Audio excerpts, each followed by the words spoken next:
So Kevin Feige talked about Mr. Miles Morales, and I want to read the full quote. He says this. He says, pull this up. Feige was more definitive about the potential of another highly anticipated Marvel character, Spider-Man's Miles Morales, showing up in the MCU in the near future. He said that is nowhere.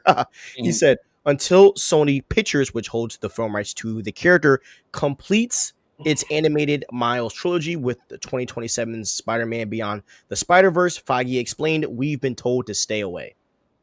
This is another W, by the way, because I said I thought Kevin Feige would introduce Miles in Secret Wars, but I also said the one way I could see that not happening is if Kevin Feige is like, you know what? Why don't I just let them keep Miles and keep them happy? And that is what played out. I said that's the only reason it doesn't happen. It's the only reason. Yep. And you know, and look, I am all for Sony having a Spider-Man. I would love for them to do something with Miles and their Sony U and finally get something going together. And we just don't know what can happen. It could be a possible thing where Marvel Studios is able to do more with Peter because now we could possibly have a live action and active Miles. I actually would, and I'm gonna be honest, guys. I wouldn't like Miles being in the MCU. I would like Miles to be doing his own thing. Personally, and We sorry, we're just saying. haven't gotten like once we get more classical Spider-Man in Yeah. the MCU, I'm open to Miles. But like if they're not going to do the Secret Wars moment, I push it off because you know it just feels like so much of Spider-Man was all about what the MCU needed and not just what Great point. Spider-Man needed and what Yeah. fans want from Spider-Man.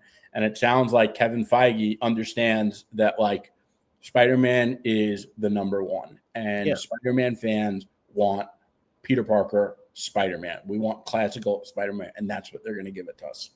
Yeah, and that's why, like right now, and even though I didn't care if the movie was going to be a multiverse story or street level, Tom Holland Spider Man just feels incomplete. You know what I mean? It feels like there's something, and I know it is. For me, it's Harry, it's Norman. Like I need MJ.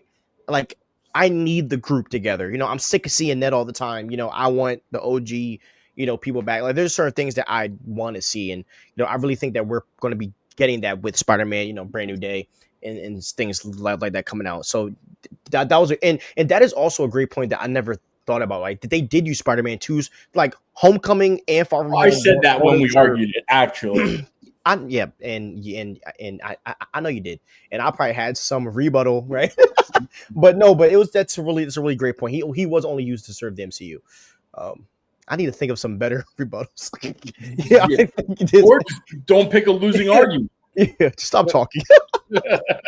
Yeah, I think having Disney do the Peter movies while Sony does the Miles movies. Exactly, bro. It works. Peter and Miles is not Batman and Robin. There's so much Marvel can do, which exactly, bro. And I think Marvel Studios having the freedom to do what they want and Sony having their two Spider-Mans, bro.